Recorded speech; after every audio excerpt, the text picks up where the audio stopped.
Salut tout le monde, j'espère que vous m'entendez bien. Je vais faire un petit test juste pour voir si le son sort bien de l'écran. Ou alors, tic-tac, allo allo, allo allo, allo allo allo. Ouais, ok. Le son sort bien des AirPods. Eh ben écoutez, aujourd'hui je suis grave content de vous retrouver. Hop, ce que je vais faire c'est couper l'écho. Et voilà. J'ai sorti mon petit bloc-notes où je me suis écrit trois pauvres mots pour faire comme si cette vidéo était guidée. Bon, en tout cas, salut à tous, j'espère que vous allez bien. Aujourd'hui, comme vous l'avez compris, on se retrouve pour une nouvelle vidéo. Je sais pas encore quel sera le titre de cette vidéo. Je pense que ce sera sûrement les gens négatifs. Peut-être que si je me chauffe, je vais faire une bête de miniature avec ma tête, avec des emojis et tout autour. Mais bon, on verra, on verra. Mais du coup, aujourd'hui, j'aimerais vous parler d'un sujet qui est, malgré les apparences et mon grand sourire, très très sérieux. Et un sujet qui m'affecte encore et qui affecte beaucoup de gens que je connais. Mais on parlera pas de ça aujourd'hui. Mais sûrement ce que vous intéresse, c'est un sujet qui vous touche probablement vous derrière votre écran. Hop, j'ai bloqué ma chaise. Donc, aujourd'hui, on va parler de la négativité et j'aimerais un petit peu justement vous parler de mon expérience par rapport à ça. Parce que, hop, j'ai commencé à tenir un journal. J'ai commencé à tenir un journal et avant toute chose, j'aimerais juste vous lire la phrase qui m'a fait appuyer sur le bouton record et je me suis dit que j'allais écrire une vidéo, faire une vidéo plutôt parce que j'ai rien écrit. Mais du coup voilà, c'était le 27 août 2023 à 21h26. J'aime bien noter vraiment la date très précise dans mon journal comme ça. Peut-être un jour je verrai que souvent, je sais pas, j'ai des réflexions à telle heure ou autre. Bref, on s'en fout. Mais du coup, voilà, ce jour-là, donc le 27 août, j'ai écrit ça. En relisant mon carnet, j'ai une réflexion intéressante. Je me rends compte qu'avant, la tristesse était en quelque sorte mon état naturel. Je me rends compte que maintenant, elle ne me paraît plus naturelle. Voilà, donc j'aimerais parler de ça aujourd'hui et du fait que la tristesse ou alors la morosité, hop, putain, je vais faire ça, comme ça j'entends pas mon collègue derrière. Voilà, que la tristesse, ou en tout cas que la morosité, que le blues ou la dépression, on pourrait dire une sorte de dépression latente, est généralisée dans la société et à la limite on s'en fout de la société, mais vraiment parmi certaines personnes dont je faisais partie, dont je fais toujours un petit peu partie, la négativité, et je vais développer cette idée de négativité, vous expliquer ce que j'englobe derrière ce mot juste après. Mais voilà, il y a une vraie négativité qui enveloppe la société et les individus de cette société. Ce que j'entends par là, c'est la chose suivante. Par exemple, je me suis noté plusieurs choses. Tout ça, ça a commencé en fait, puisque du coup, je me disais, voilà, quand est-ce que j'ai commencé à être une personne négative? Parce que c'est vrai que quand j'étais enfant, j'étais quelqu'un, bah, j'étais un enfant comme tout le monde. Je montais sur les poteaux dans ma rue, je m'en souviens, je me mettais la tête à l'envers sur les poteaux, je montais aux arbres, je courais, je faisais du sport, je jouais aux jeux vidéo, je souriais, j'étais content, je faisais des sorties, bref, j'étais un enfant, tout ce qu'il y a de plus heureux. Et c'est vrai que la première fois où j'ai l'impression que vraiment il y a eu paf ce truc-là dans la société, c'était en 2012. Vous allez rigoler, mais pour ceux qui se souviennent, il y avait littéralement la fin du monde selon le calendrier Maya. Je crois que c'était le 21 ou 22 novembre, je ne me souviens plus. Mais en gros, il y avait littéralement la fin du monde. Et ensuite, il y a que des choses qui se sont enchaînées. Même avant ça, déjà, il y avait la crise de 2008. Ensuite, il y a eu d'autres crises, des guerres, la guerre en Ukraine, celle de, je parle dans le Donbass, qui était beaucoup plus tôt, pas celle actuelle. Et voilà, il y avait des récessions. Après, il y a eu la collapsologie qui est rentrée dans ma vie. Donc l'art de voir la fin du monde dans à peu près tout ce qui se passe autour de soi. Mais bon, ça, je détaillerai juste après dans la vidéo. Mais je pense que j'y pourrais même dédier une vidéo entière à la collapsologie parce que je me suis beaucoup intéressé. J'ai lu des livres là-dessus. J'ai visionné des centaines d'heures de vidéos là-dessus. Mais bref, c'est encore un autre sujet. Mais voilà, on va dire que dans ma vie, je parle personnellement, mais j'ai l'impression aussi dans la société, ces dernières années, il y avait beaucoup de négativité. Et vraiment, le point culminant, et là, ça vous parlera à tous, le point culminant de tout ça, c'est la fin du monde. Donc, les températures qui montent, le niveau de l'océan qui monte, la pollution. Et en gros, en 2050, on va tous mourir parce qu'il fera 50 degrés pendant 6 mois. Et du coup, on pourra plus vivre, blablabla. Voilà. Donc, le réchauffement climatique nous tuera tous à la fin du siècle. Et, et je suis pas là pour dire si c'est vrai ou non. C'est pas du tout le sujet de la vidéo. C'est pas, ça a rien à voir. Et c'est un autre sujet d'ailleurs. C'est vrai qu'on peut en parler. Mais c'est pas le sujet de cette vidéo de savoir si c'est vrai ou non. Le sujet c'est de savoir. C'est même pas de savoir. C'est moi je vous pose la question. Est-ce que c'est utile de réfléchir comme ça? Est-ce que le fait de voir toute la vie par des prismes négatifs, que ce soit la guerre en Ukraine, l'augmentation des prix, le Covid, les maladies, toutes ces choses-là, en fait, aujourd'hui, et surtout le mois d'avant, le Vadim, il y a quelques années, voyait la vie d'une manière extrêmement, extrêmement triste. Et c'est vrai qu'à l'époque, je m'en rendais pas du tout compte. Vraiment, je m'en apercevais pas. Si on m'avait posé la question, il y a quelques années, est-ce que t'es une personne négative ou positive? J'aurais répondu, j'en suis sûr, j'aurais répondu que j'étais une personne positive, limite très positive, mais peut-être pas, mais voilà, j'étais une personne positive malgré tout. Et je me rends compte qu'en fait, j'ai passé beaucoup d'années de ma vie à voir donc tous ces phénomènes-là, et du coup, à voir ma vie sous ce prisme de ces phénomènes. Comment est-ce que ma vie sera pendant la crise? Comment est-ce que ma vie sera quand il y aura plus d'eau courante? Comment ma vie sera quand l'électricité va coûter tant? Comment ma vie sera quand il y aura plus de poissons dans l'océan? Quand il y aura du plastique dans l'eau du robinet? Bon, il y en a déjà, mais c'est pas grave. Quand il y aura, quand l'euro va s'effondrer, quand nanana, nanana, quand il y aura des guerres. Et en fait, j'avais une vision, et je me rends compte aujourd'hui, pour ça que je fais cette vidéo, parce que vraiment c'est quelque chose dont je me rendais pas compte, et je pense que beaucoup d'entre vous aussi doivent pas s'en rendre compte, et je le dis par expérience, parce que c'était mon cas, et je voyais tout de manière négative.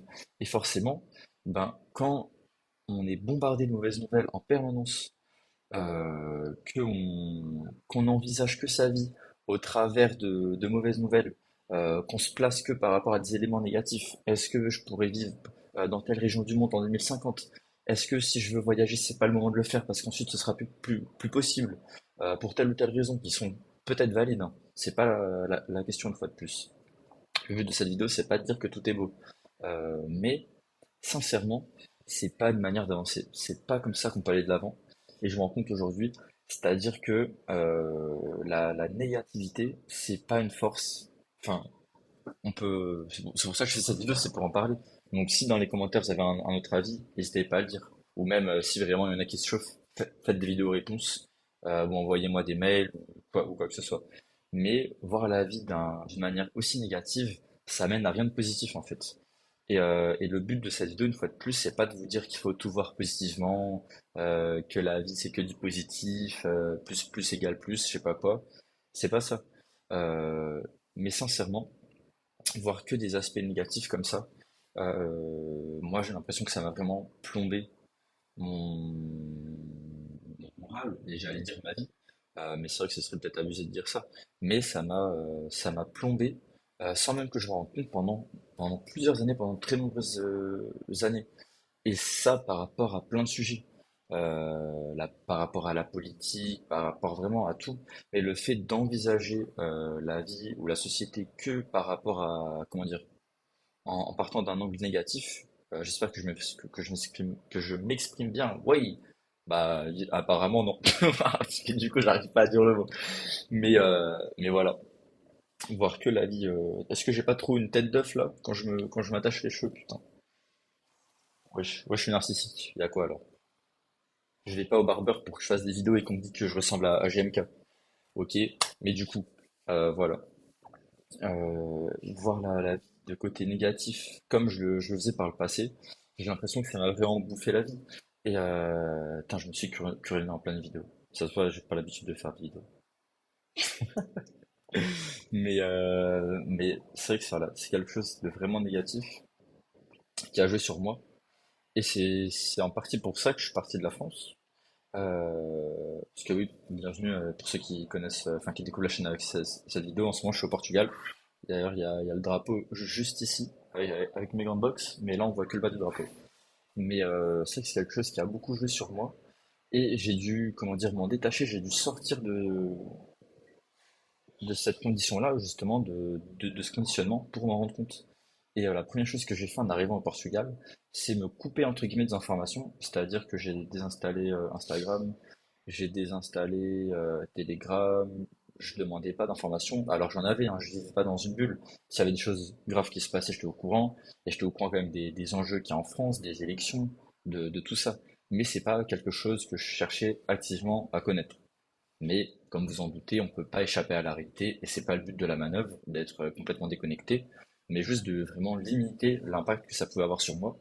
Et justement, je me suis rendu compte et c'est là où j'ai pu euh, devenir une personne, je dirais, plus positif. Et par exemple, de 0 à 100, on va dire que je pars de zéro. Là, aujourd'hui, je me donnerais peut-être, si le 100, c'est vraiment voilà, une personne très positive qui voit toutes les choses de la bonne manière, etc. Peut-être que je suis à 15 ou 20 ou 25 pour vous dire le progrès qui me reste à faire au niveau de mon mindset. Mais pour vous dire aussi, surtout, imaginez qu'avant, on part de zéro. Donc, est-ce que vous imaginez tous les matins vous réveiller? Parce qu'avant, c'était ça ma vie. En fait, je regardais que des choses de collapsologie, Piero San Giorgio, comment se préparer à l'effondrement de la société. Je me renseignais vraiment en détail. Les sacs en mylar, je crois que ça s'appelle. On peut conserver la nourriture pendant combien de temps? Quelles sont les recettes? Comment faire de la permaculture? Qu'est-ce qu'on peut planter en permaculture? Si on va acheter un terrain en France, où est-ce qu'il faut l'acheter?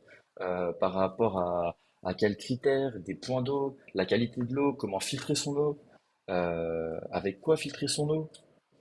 Euh, Vraiment, j'étais, on va dire, très négatif. Et là, je prends ce sujet-là, mais ça s'applique à beaucoup d'autres choses par rapport à la politique. Je regardais en permanence tout ce qui se passait, les complots.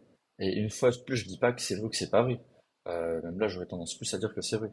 Mais je regardais voilà, tous les complots, les choses de, bon, je peux dire le mot, mais de pédocriminels. Je pense que du coup, la vidéo, elle va sauter. Mais ça, tout ça, c'est des choses réelles, concrètes qui se passent. Mais voir la vie que sous cet angle-là, que sous ce prisme-là, est-ce que au final, ça nous aide? Est-ce que ça m'a aidé à, comment dire, à être la meilleure personne, à me donner à 100% pendant ces années? Le fait d'être focus sur des choses qui étaient aussi négatives que ça, personnellement, je pense pas.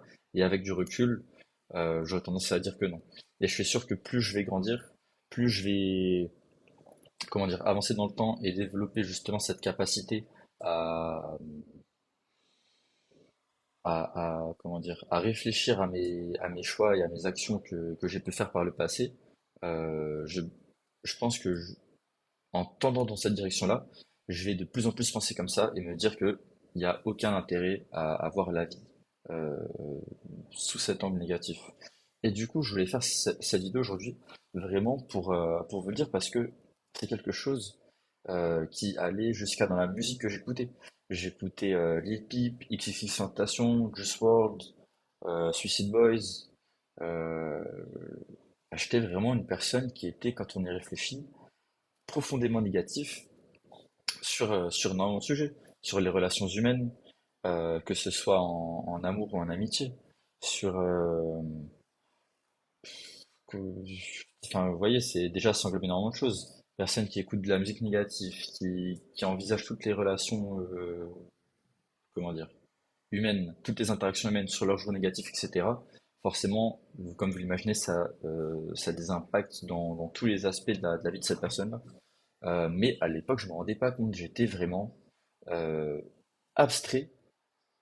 J'étais vraiment imperméable à cette idée que la négativité pouvait avoir un impact sur moi. Même si on m'aurait présenté l'idée, j'aurais, comment dire, j'aurais pu l'écouter et en discuter. Mais à aucun moment l'idée, elle m'est apparue comme elle m'apparaît aujourd'hui. De manière claire, vraiment limpide en fait. Et je trouve que c'est assez fou d'avoir pu vivre tant d'années comme ça, puisque du coup, si on parle en termes d'années, j'imagine que ça doit faire, enfin, ça fait sûrement, allez, on va arrondir, je vais pas prendre la tête, mais au moins 5 ans, si ce n'est plus. Voilà, on va dire au minimum 5 ans, mais je pense que c'est quand même 6, 7, 8 ans. Alors, est-ce que c'est pour des bonnes raisons ou non? Une fois de plus, c'est pas la question. La question, c'est de savoir, est-ce que avoir ce système de croyances-là, avoir comment dire, tout envisager sous un prisme négatif, est-ce que ça m'a aidé à donner le meilleur de moi-même? Est-ce que ça m'a aidé à me réveiller tous les matins et à me dire aujourd'hui, je vais être la meilleure version de moi-même, je vais tout donner? Sûrement pas. Sûrement pas. Et du coup, voilà, c'est une vidéo. C'est pas une mise en garde, mais je pense que ça peut être intéressant. Parce qu'une fois de plus, le but de cette chaîne, comme j'ai dit dans une autre vidéo que vous pouvez aller voir qui s'appelle Les origines de cette chaîne, aïe aïe aïe, auto-promo. Je parle des origines et je parle un petit peu du but de cette chaîne. Et comme je le dis, en gros, cette chaîne, c'est une chaîne où je me dis, quand j'avais 14 15 ans, j'aurais aimé tomber sur cette chaîne-là. Donc la chaîne que je suis en train de construire. Euh, donc voilà. Si aujourd'hui vous êtes, peu importe votre âge, mais si vous êtes plus jeune que moi, et ben, cette chaîne elle est faite pour vous. Et si vous êtes plus âgé que moi, et ben, cette chaîne elle est faite pour vous parce qu'ici, on n'est pas dans la discrimination des refs. Donc il n'y a pas de galère. Mais voilà, c'est une réflexion que bien aimé, j'aurais bien aimé être initié à cette réflexion par le passé. Ça n'a pas été le cas, mais c'est jamais trop tard. Aujourd'hui, j'ai 22 ans et je m'en rends compte. Mais voilà, même si vous êtes plus jeune ou plus vieux, posez-vous la question, est-ce que vous, dans votre vie, c'est pas quelque chose qui est omniprésent comme ça a pu l'être dans ma vie par le passé? Et vraiment, je m'en rendais pas compte. Mais aujourd'hui, pour vous donner des exemples et du coup finir sur quelques aspects positifs, quand je me suis rendu compte de ça, les premières choses que j'ai fait, vous allez rigoler. Bon, déjà, en amont, bien sûr, j'avais supprimé les réseaux sociaux, arrêté de m'informer, plus me renseigner par rapport à ces choses-là. Parce que dans les faits, de toute façon, admettons qu'on va tous mourir en 2100. Ok, pour une raison ou pour une autre, on s'en fout. Le fait de le savoir, ça change rien à ma vie en fait. Ça n'a, en aucun cas, ça améliore ma vie. Donc se concentrer là-dessus, ça sert à rien et ce serait une perte de temps. Donc même si vous croyez dur comme fer à l'écologie, au fait que l'eau va monter, qu'on va mourir, qu'il va faire plus 3 degrés comme les prévisions du club de Rome, nanana, nanana, dans tous les cas, je pense pas que ça nous amène quelque part, sauf si vous êtes une personne qui est dans l'action. Et à ce moment-là, si vous faites des projets par rapport à ça, que vous développez des boîtes, des entreprises, des produits, que vous posez des brevets, ok, ça peut être une source de motivation. Mais si vous êtes un mec lambda, comme moi, entre guillemets, et que vous n'êtes pas dans ce domaine-là, ça n'a aucun aspect positif pour vous. Donc, ce que j'ai fait une fois que j'ai découvert ça, voilà, supprimer les réseaux sociaux, arrêter de m'informer, plus consommer du contenu comme ça, supprimer, enfin refaire ma playlist. C'est-à-dire que j'ai totalement arrêté d'écouter, par exemple, avant j'étais un énorme fan, mais là c'était même plus fan, c'était ce que j'écoutais, des musiques de mecs qui tuent des gens, du rap, du rap russe, anglais, français, du Zimbabwe, ce que vous voulez, américain, des ghettos, de mecs qui vendent de la coke, qui se tirent dessus, qui amputent leur adversaire, nanani, nanana. Bon, j'écoute toujours du rap, hein, je vais pas faire semblant. Mais j'ai totalement refait ma playlist pour être beaucoup moins en contact avec ces choses-là. Et je pense que ça a un impact qui est vraiment gros et que les personnes n'ont pas idée. Parce que comme je vous le disais avant, j'étais conditionné en fait. J'étais là, j'écoutais que du Lil Peep, du Juice WRLD. Le mec, il est là, ouais, j'ai envie de me foutre en l'air dès que je me réveille, frérot. Faut pas glorifier ça en fait. C'est nul. Et au final, bah, les deux mecs que je viens de citer, ils sont morts d'overdose. Juice WRLD et Lil Peep. Donc c'est complètement pas ridicule parce que faut avoir du respect pour leur mémoire, etc. Mais en tout cas, c'est contre-productif. Et, quand on y pense, c'est vraiment triste parce que c'est pas une manière de voir la vie que de voir ça sous un angle tout négatif. Et je pense qu'aujourd'hui, il y a beaucoup de personnes qui se perdent là-dedans. Et je pense que c'est souhaité parce que on est confronté à ça en permanence. Je m'étalerai pas plus sur le sujet. On est confronté à ça en permanence. C'est ce qui fait vendre, c'est ce que comment dire, l'humain cherche de manière naturelle. On va toujours se renseigner sur les choses les plus atroces, les plus horribles. Pour ça qu'il y a des émissions sur les crimes. Pour ça qu'aux informations, il y a que des mauvaises nouvelles. Pour ça que les journaux qui se vendent le mieux, c'est ceux qui ont les titres les plus choquants, etc. Mais est-ce que vous, c'est dans votre intérêt? Je pense pas. Euh, je pense pas. Et dans le mien non plus. Je m'englobe quand je dis vous, hein. On est tous ensemble. Et voilà. Sur ce, bah écoutez, je suis content d'avoir fait cette petite vidéo. Je vais vous souhaiter à tous une bonne journée ou une bonne soirée. N'hésitez pas à réagir dans les commentaires par rapport à ça. N'hésitez pas à dire si vous vous êtes rendu compte ce que vous avez mis en place pour changer ça dans votre vie, ce que vous comptez mettre en place, et des réflexions par rapport à ça. Et une fois de plus, pour bien clarifier mon message, il ne s'agit pas de faire l'autruche et d'être inconscient des problèmes. Je pense que j'en suis très conscient Le but, c'est pas de dire ouais, je suis plus conscient que vous, je sais pas quoi. Mais je suis bien enseigné, j'en suis conscient, mais c'est pas une manière de fonctionner. On peut en être conscient, mais quand même profiter de la vie à côté. Et faut pas que ce soit, qu'on va dire, des choses au premier plan dans sa vie. Sauf si vous êtes un chercheur ou un mec qui fait des startups ou des inventions. Là, allez-y, concentrez-vous là-dessus, réglez nos problèmes. Mais les autres, mauvaise idée, les refs. Écoutez, sur ce, je vous fais un gros bisou. Moi, je vous laisse. Et puis, on se retrouve pour une prochaine vidéo. Et surtout, j'espère avoir beaucoup de commentaires, voire des emails. Mais en tout cas, cette chaîne, elle est là pour qu'on puisse parler tous ensemble et communiquer nos idées. Parce que je pense qu'il n'y a que comme ça qu'on pourra grandir et tous s'en sortir. Donc, j'espère que vous ferez ça dans les commentaires, les refs. Ciao. Et si vous êtes arrivé jusqu'à la fin, commente avec ta coiffure. Fais le débat sur ma coiffure. Voilà. Celui qui fait la meilleure blague, eh ben, il aura peut-être un cadeau. Non, je rigole. Allez hop, j'ai pas d'argent. Bye bye.